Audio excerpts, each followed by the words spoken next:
बाकी कोई विद्वान नहीं है, ना कोई आनंद को प्राप्त करता है। यदि तम सर्वेषां मनुष्याणां परम इष्टम सच्चिदानंदादि लक्षणम नित्यम कश्चित नैव वेद व निश्चयार्थे स परमं सुखम अपि न आपनोति।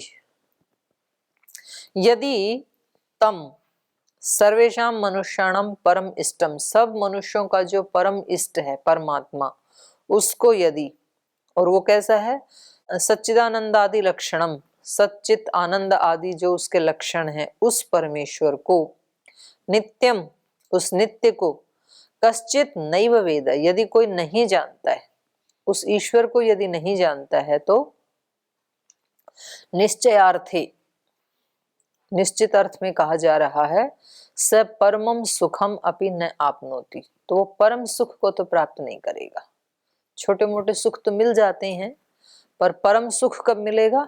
ईश्वर को जानने के बाद ही मिलेगा। तो जो ईश्वर को जानता है उसको तो परम सुख मिल जाएगा, जो ईश्वर को नहीं जानता है तो उसको नहीं मिलेगा।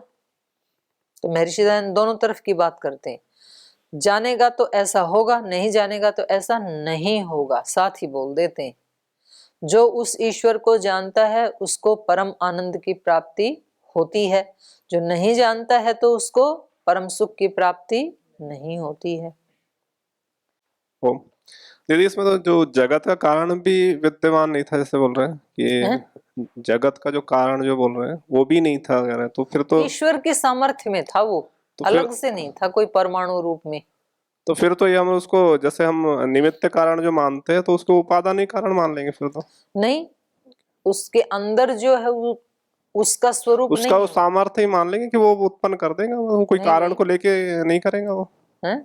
जैसे जैसे कुमार जो घड़े को मिट्टी रहती है तो उससे उदाहरण तो एक अंश में घटित होता है, उदाहरण तो एक अंश नहीं, में जैसे घटित यहाँ पे जैसे मंत्र से जैसे लग रहा है ना सत आसित ना सत आसित, और फिर इधर इन्होंने जो भाष्य भी किया, यह जगत कारणम तदपि नो ना आसिन्नम ना वर्तते, तो इस तरह से जो किया इन्होंने कि वो जगत का जो कारण था वो भी नहीं था, तो इसका मतलब वो जगत का कारण मतलब वो ऐसे परमाणु रूप में नहीं था कि नहीं, तो जैसे हम सत्व रजस तम की भी जो स्थिति मानते हैं, तो वो भी तो कोई ऐसी परमाणु स्थिति तो है नहीं, वो तो वो भी नहीं था, कह रहे तो नहीं था। तो वही तो कह रहा था देखिए, जैसे क्योंकि कोई व्यक्ति, जैसे आप ही मान रहे हो, ऐसे कोई भी मान ले कि भाई उसमें क्या था कि खूब सारे सत्वरज तम के परमाणु का ढेर पड़ा था, और ईश्वर ने उठा उठा के कुछ के मनुष्य बनाए, कुछ के घोड़े गधे बनाए, कुछ की पर्वत बनाए, और ऐसी सृष्टि चल पड़ी, क्योंकि वो तो निमित्त कारण है। ऐसा कोई मान सकता है? ये कई दर्शनों की मान्यता भी है ना कि वो ये तो सब यानी तीन तत्व को मानते हैं, जीव प्रकृति और जगत को, तो इस तरह से तो यहाँ पे लग रहा है कि ये तो ठीक नहीं है यहाँ पे। ये ठीक नहीं है, हम ठीक नहीं है। नहीं यानी ये तो ठीक वो ही जो है। मान्यता है, जो तीन तत्व वाली जो मान्यता, वो ठीक नहीं लग रही है करने का मतलब। तीन तत्व हैं पर वो ईश्वर की सामर्थ्य में हैं। वो कहीं ऐसे कोई खुला स्पेस होगा, उसमें वो पड़े होंगे और ईश्वर की प्रेरणा से वो ऐसे उसमें मतलब फिरकी की तरह घूमने लग गए होंगे। ऐसा नहीं है, वो उस रूप में नहीं थे, ये कह रही हैं। उसके सामर्थ्य में थे, उसने अपने सामर्थ्य से बना दिया। वही तो कह रहा हूँ दीदी कि जैसे उसका सामर्थ्य जो था, तो वो है कि उसके सामर्थ्य की जैसे वो चाहे वो बना देगा, नहीं चाहेगा तो नहीं बनाएगा, उसमें क्या है। और जैसे एक वो जो घट और मृदा वाला इस बात कर, तो है ही नहीं लग रहा है ऐसा कि उसको वो सामर्थ्य, उसकी शक्ति है कि वो जगत को कार्य रूप में भी व्यक्त कर देगा और अपने इसमें भी वो ले लेगा। तो उदाहरण तो एक अंश में घटित होता है। अब कुम्हार ईश्वर कैसे हो सकता है? ईश्वर नहीं, यानी जैसा मैं तो वो जो मान्यता जो है कि एक सत्व रजस्तम, एक प्रकृति जो नित्य ही है, ये तो हमेशा विद्यमान रहती है। नित्य है तभी तो ईश्वर की सामर्थ्य में रही, तभी तो उससे जगत बना।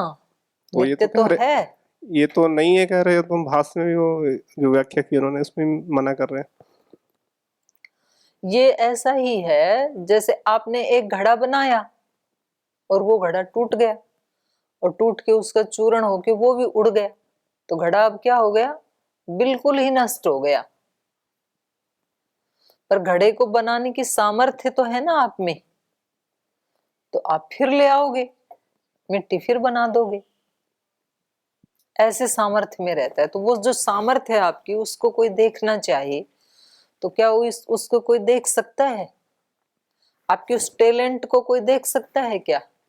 नहीं देख सकता। पर यहाँ पे जो मृदा अगर ना रहे, मिट्टी ना रहे, तो कहाँ से बना लेगा? सामर्थ्य तो है कुम्हार में बनाने का, पर मृदा ही नहीं तो है। वो हम मनुष्यों के लिए है कि हमारे पास, यदि हमारे पास वो टैलेंट तो है लेकिन मिट्टी नहीं है कहीं भी सृष्टि में, तो हम नहीं बना पाएंगे।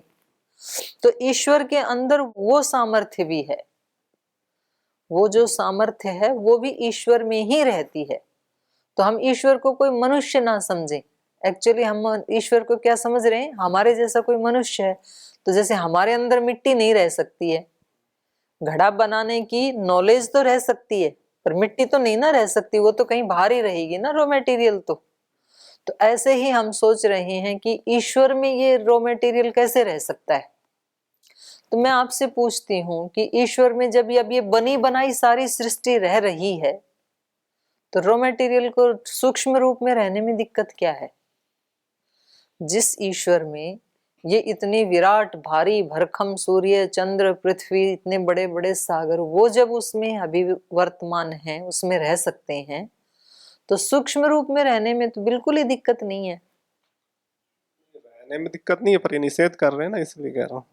तो निषेध इसीलिए तो कर रहे हैं कि ईश्वर के सिवाय और किसी भी चीज का अस्तित्व नहीं होता है उस समय, इस रूप में, दिखने के स्थूल रूप में।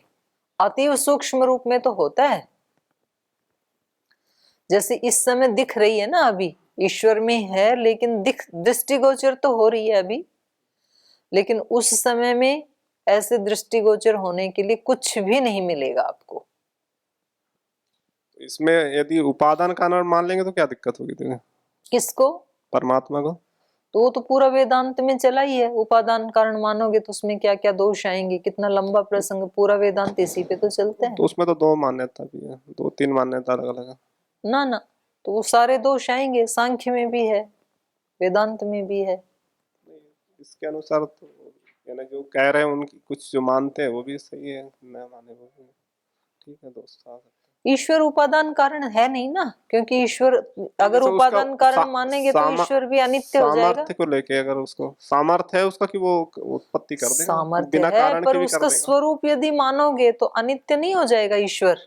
ये तो नष्ट हो जाती नहीं, है, तो ईश्वर भी नष्ट हो गया इतने रूप ना में। ना, उसके वो सामर्थ्य है कि वो जगत को उत्पन्न कर देगा बिना कारण के भी, ये कहने का मतलब। बिना कारण के कार्य नहीं होता है, ये सिद्धांत भी तो ईश्वर को स्थापित करना है ना, क्योंकि फिर तो कुछ भी सृष्टि में होने लगेगा और जो भी होगा बोले वो ईश्वर ने कर दिया। तो सिद्धांत तो ईश्वर ने जो वेद में सिद्धांत खुद बनाए हैं, तो उनका संरक्षण खुद को भी तो करना पड़ेगा कि नहीं करना पड़ेगा? महाराज जी बोलते हैं सब योग करो और खुद करे नहीं, तो खुद को भी योग करना पड़ेगा कि नहीं? खुद को भी करना पड़ेगा, तभी तो ये प्रतिष्ठापित होगा योग, तभी तो सब करेंगे। तो ईश्वर ने जो सिद्धांत बनाए हैं सृष्टि में कि बिना कारण के कार्य नहीं होता है, तो उसका अनुपालन खुद को भी तो करना पड़ेगा।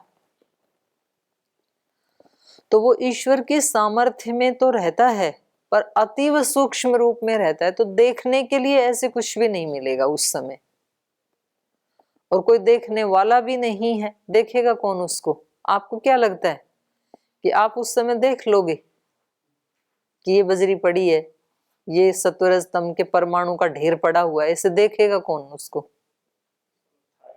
तो सब कुछ उसी के सामर्थ्य में ही रहता है। तो अगर अब हमें इस कक्षा में ही पढ़ते पढ़ते सारी चीजें 100% स्पष्ट हो जाएं, तो साधना की कोई जरूरत ही नहीं है ना फिर। तो इससे आगे का जो सूक्ष्म इसका भाग है, ये तो स्थूल भाग है ना, वो तो फिर अंदर समाधि लगाने पे पता लगेगा आपको। मूल प्रकृति क्या है, उसका स्वभाव क्या है, प्रलय क्या है। ओम दीदी। दीदी चाहे सूक्ष्म रूप में मान लिया, मतलब दो चीजें अलग अलग तो मान ही ली, एक ईश्वर और ईश्वर सूक्ष्म की रूप में, सामर्थ्य।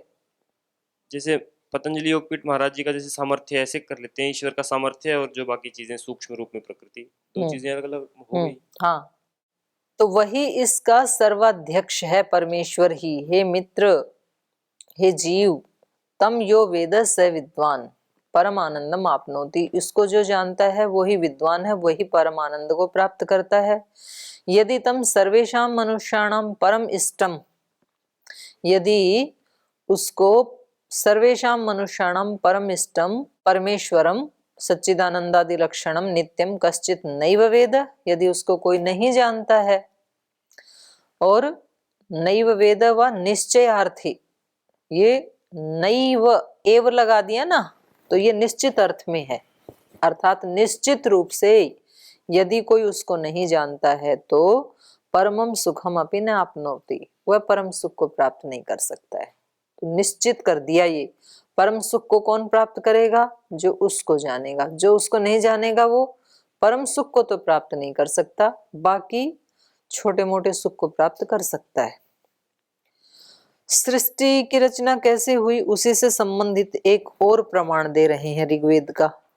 एक तो ये प्रमाण था नासदीय सूक्त, एक और प्रमाण दे रहे हैं। हिरण्यगर्भः समवर्तताग्रे भूतस्य जातः पतिरेक आसीत् सदाधार पृथिवीं द्यामुते माम कस्मै देवाय हविषा विधेम। ये मंत्र भी ऐसा ही वर्णन कर रहा है। ये क्या कह रहे हैं? अग्रे, अग्रे माने सृष्टि है प्राक, सृष्टि से पहले माने सृष्टि के आदि में। अग्रे माने सृष्टि है प्राक। हिरण्यगर्भः, ह को घ हो रहा है यहाँ पर। हिरण्यगर्भः परमेश्वरः जातस्य उत्पन्नस्य जगतः एक अद्वितीय पति एव समवर्तत। सृष्टि के आदि में हिरण्यगर्भः, हिरण्यगर्भ परमेश्वर का ही नाम है। हिरण्य है गर्भ में जिसके, ऐसा वो परमेश्वर। जातस्य, जातस्य माने उत्पन्नस्य जगतः एक अद्वितीय, ये जो उत्पन्न हुआ है ये जगत, इसका एकमात्र स्वामी, एक अद्वितीय, दूसरा कोई था ही नहीं, ऐसा एकमात्र स्वामी समवर्तत था, वही सबसे पहला इसका स्वामी था। स पृथ्वीम आरभ्य द्युपर्यंतम सकलम जगत रचयित्वा दाधार धारितवान अस्ति। वो ही इस पृथ्वी से लेकर के, पृथ्वीम आरभ्य माने पृथ्वी से लेकर के, द्युपर्यंतम द्युलोक पर्यंत, पृथ्वी अंतरिक्ष द्युलोक। अब द्युलोक में तो सूर्य चंद्र बड़े बड़े कितने नक्षत्र, कितना भारी भरकम है द्युलोक। द्युलोक का मतलब एक चंद्रमा एक सूर्य थोड़े ही है, ऐसे ऐसे तो इस द्युलोक में असंख्य सूर्य हैं। तो इन सब को पृथ्वी से लेकर, तृण से लेकर, पृथ्वीम आरभ्य द्युपर्यंतम, पृथ्वी लोक से लेके द्युलोक पर्यंतम, सकल जगत रचयित्वा, इस सारे जगत की रचना करके, दाधारः, हमें लगता है कि कितना बड़ा काम है, ईश्वर को तो बहुत इसमें तकलीफ हुई होगी, लेकिन उसके लिए क्या है, ये सब क्रीड़ा जैसे है, बहुत छोटा सा काम है उसके लिए। तो इसको वो बनाता है, रचता है, और रचने के बाद धारित्वान अस्ति, अब धारण भी किया हुआ है, उसी के अंदर है, अभी भी बना बनाया भी। ऐसे थोड़ी है बना के वो कहीं और चले गए और हमें छोड़ गए यहाँ राम भरोसे कि चलता रहेगा, ऐसे नहीं है, अभी भी हम उसके अंदर ही हैं। धारित्वान अस्ति तस्मयी, कस्मयी मतलब तस्मयी, उस सुख स्वरूपाय, उस सुख स्वरूप देव के लिए, हविषा वयम विधेम इति, हम हवि से उसकी पूजा करते हैं, उपासना करते हैं। कौन सी हवि से? कौन सी हवि से?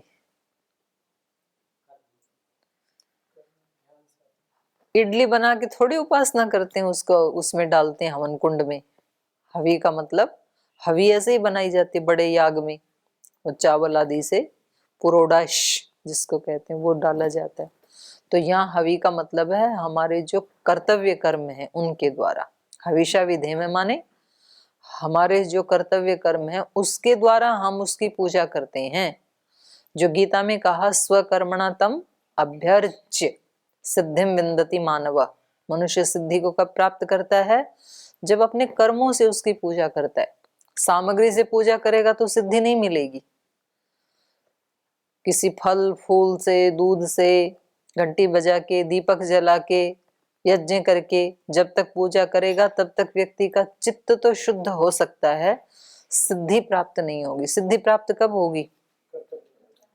स्वकर्मणा तम अभ्यर्च, अपने कर्मों से उसकी उपासना करके।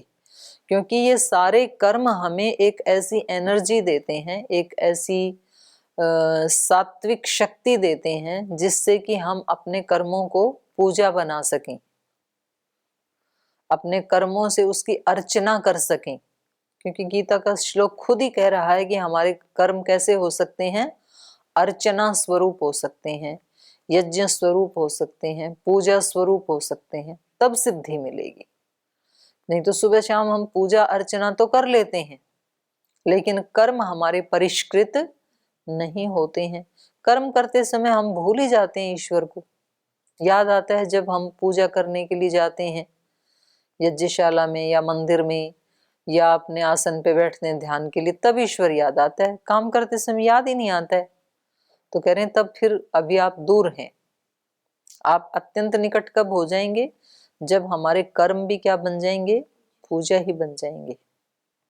तो इसलिए कहा तस्मई, उस सुख स्वरूप ईश्वर के लिए हविषा वयम विधेम, हम लोग हवियों के द्वारा, अपने कर्मों की हवि के द्वारा उसकी हम पूजा करते हैं। तो ये भी क्या बता रहा है कि सृष्टि के आदि में क्या था? हिरण्यगर्भः समवर्तत अग्रे। सृष्टि के आदि में वो केवल एक हिरण्यगर्भ ही था, अर्थात उसके अलावा और कोई भी नहीं था। हिरण्यगर्भः समवर्तत अग्रे, पतिरेक आसीत, सबका स्वामी वही था, सबका स्वामी ही था। सदाधार पृथ्वीम द्यामुतेमाम, फिर उसने बनाई सृष्टि और उसको उसने धारण भी किया हुआ है, उसी की हम पूजा करें। और एक मंत्र दे रहे हैं, ये यजुर्वेद में भी है, ऋग्वेद में भी है, यहाँ यजुर्वेद का लिया है। सहस्र शीर्षा पुरुष सहस्राक्ष सहस्रपात स भूमिम सर्वतः स्पृत्वा अत्यतिष्ठत दशांगुलम। वो पुरुष कैसा है? सहस्र शीर्षा, हजारों सिर हैं जिसके। इस सृष्टि में जितने भी सिर हैं, हम सब मनुष्यों के, सब प्राणियों के, गाय भैंस भेड़ बकरी कुत्ता बिल्ली चींटी सांप छिपकली, जितने भी प्राणी हैं और जितने भी प्राणियों के सिर हैं, वो सब किसके सिर हैं? ईश्वर के ही सिर हैं वो सब। इसलिए वो क्या है? सहस्र शीर्षा। सहस्र शीर्षा पुरुष सहस्राक्ष, हजारों आंखें हैं उसकी। तो हजारों आंखों का मतलब है सब प्राणियों की आंखें भी उसकी आंखें हैं। और जहां किसी की भी आंख नहीं है वहां परमेश्वर की आंख है। व्यक्ति देखता है ना कि यहाँ तो किसी की आंख नहीं है, मुझे कोई भी नहीं देख रहा है, तो वहां उसको कौन देख रहा है? ईश्वर देख रहा है।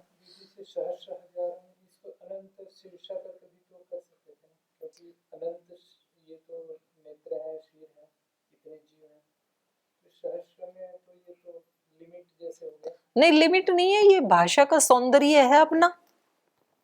भाषा में ऐसे बोला जाता है कि भाई यहाँ तो हजारों लोगों का कल्याण किया, तो वहां हजार का मतलब 1000 थोड़ी होता है। तो वो भाषा का सौंदर्य होता है शब्दों में अपना, है ना, क्या बोलना चाह रहे हैं। तो ये सहस्राक्ष का मतलब है कि उसकी हजारों आंखें माने अनंत आंखें हैं। तो जब हमें लगता है कि यहाँ किसी की भी आंख नहीं है, वहां परमेश्वर की आंख है। और हम अपने अंदर भी अपनी वाली आंखें तो हमने बंद कर ली, और फिर अंदर कहीं कोई, किसी को कोई प्रकाश दिखता है, किसी को कोरहा सा दिखता है, किसी को कोई कलर्स दिखते हैं, किसी को कोई आकृति दिखती है। मूर्ध ज्योतिषी सिद्ध दर्शनम, मूर्धा में संयम करने से, धारणा ध्यान समाधि लगाने से सिद्धों के दर्शन होते हैं। तो ये सब जो अंतः दर्शन है, ये किससे होते हैं? हमारी वाली आंख तो बंद है, तो कौन सी वाली आंख से हो रहे हैं वो ईश्वर रूपी आंख से ही हो रहे हैं। एक सूक्ष्म आंख भी है, तो वो हम सबको देखती है। हम अपने अंदर क्या विचार करते हैं, क्या भाव रखते हैं, उसको कौन देखने वाला है? ईश्वर देखता है अंदर से। सहस्र शीर्षा सहस्राक्ष सहस्रपात, हजारों पैर हैं जिसके, तो पैर क्या काम करते हैं? चलने का। तो कहीं आप नदी नाले में, कहीं जंगल में, बियाबान में फंस गए और आप पुकारते हैं अपने माता पिता को, अपने मित्रों को, गुरुजनों को, तो उनको जाने में कितना टाइम लगेगा? या तो पैर से चल के जाएंगे, या तो गाड़ी से चल के जाएंगे, या तो फ्लाइट से जाएंगे, पर थोड़ा तो टाइम लगेगा ना वहां पहुंचने में। लेकिन ईश्वर को जब पुकारते हैं तो वो वहां विद्यमान ही होता है। कहीं भी पुकारो तो सब जगह उसके पैर हैं। तो इसलिए कहा सहस्रपात। स भूमिम सर्वतः स्पृत्वा अत्यतिष्ठत दशांगुलम, सारी भूमि को सब तरफ से आवृत करके, और ये दशांगुल में रहता है। तो इसका ये अर्थ कर रहे हैं महर्षि दयानंद, इसको पढ़ते हैं। सहस्र शीर्षा अत्र मंत्रे पुरुष इति पदम विशेषम अस्ति। इस मंत्र में जो पुरुष शब्द है, सहस्र शीर्षा पुरुष, सहस्राक्ष पुरुष, सहस्रपात पुरुष, तो ये जो पुरुष है ना, कह रहे हैं ये विशेष्य है। तो इसका विशेषण क्या है? ये सारे हैं। सहस्र शीर्षा विशेष्य विशेषण दो होते हैं ना, तो कह रहे हैं इस मंत्र में अत्र मंत्रे पुरुष इति पदम, ये जो पुरुष पद है ये विशेषम अस्ति, ये विशेष्य है। और सहस्र शीर्षा इत्यादीनि विशेषणानि सन्ति, ये विशेषण है उसके। अत्र पुरुष शब्दार्थे प्रमाणानि, तो उस पुरुष को, परमात्मा को पुरुष क्यों कहते हैं? अब आप ये भी तो कहोगे कि उसको पुरुष क्यों कहा, परमात्मा ही कह देते। क्योंकि पुरुष कहने से थोड़ा डाउट होता है कि ये संसार वाला पुरुष तो नहीं कह रहे हैं कहीं। तो ये कह रहे हैं कि पुरुष क्यों कहा जाता है उसको, वो ये बता रहे हैं। पुरुषम पुरीशय इति आचक्षिरन, पुरुष क्यों कहते हैं? पुरीशय, पुरी में शयन करता है। पुरी मतलब ये सारा संसार, ये सारा संसार ही पुरी है और उसमें वो रहता है, शयन करता है, इसलिए उसको पुरुष कहते हैं। तो ये अपने आप ही कह रहे हैं। पुरी मतलब संसारी, पुरी संसारे शेते, संसार में वो सोता है। सोता है मतलब सर्वम अभिव्याप्य वर्तते, सब कुछ को व्याप्य करके वो इसमें वर्तमान है। इसलिए स पुरुषः परमेश्वरः, इसलिए स परमेश्वर पुरुष है, इसलिए वो परमेश्वर पुरुष है। पुरुषः पुरीषादः पुरीशय पूर्यतेर्वा, पुरुष के 4 निर्वचन कर दिए इन्होंने। पुरुषः ऊपर बता दिया, पुरीषादः सदविषणगत्यो हो और सदलि साधने, 2 है ना। तो इस पुरी में बैठता है, वो रहता है, इसलिए भी उसको पुरुष कह दिया। और पुरी शय, इस पुरी में वो शयन करता है, इसलिए भी पुरुष है। पूरयते वा, इस पुरी को उसने व्याप्त कर रखा है, पुरी मतलब संसार को, इसलिए भी उसको पुरुष कहते हैं। तो अब ये बता रहे हैं पूरयन्तः इति अंतर पुरुषम अभिप्रेत्य, तो अंतर्यामी, अंतर पुरुष मतलब अंतर्यामी पुरुष।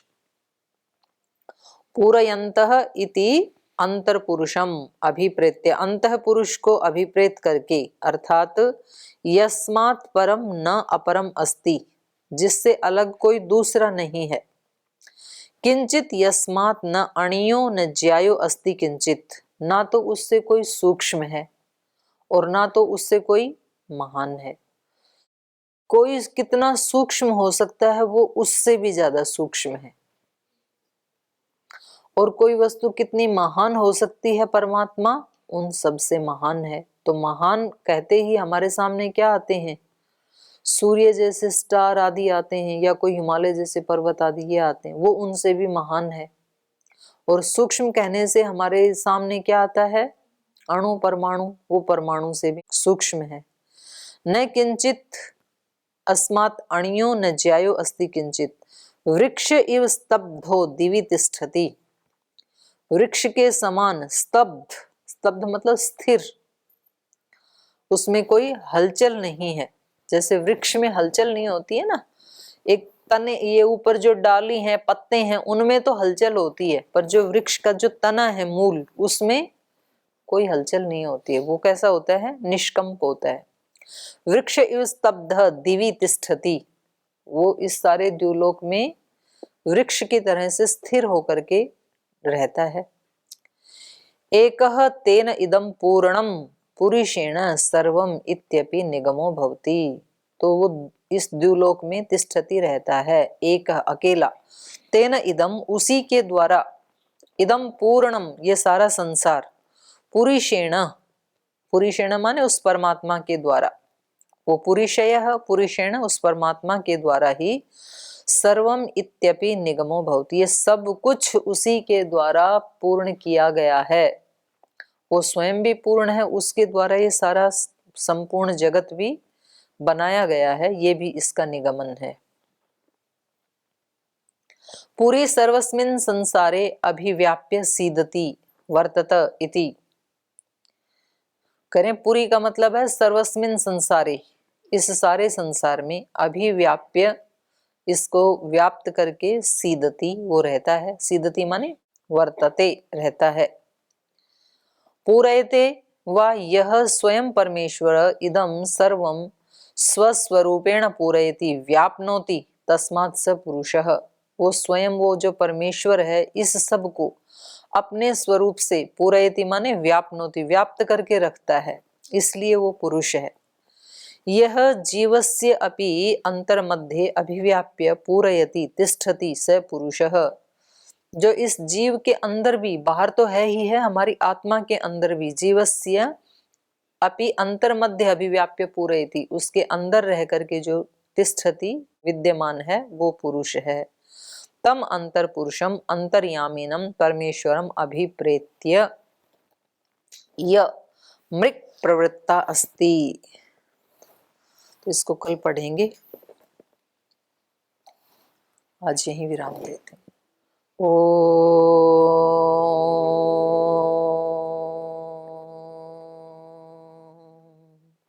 शांति शांति शांति।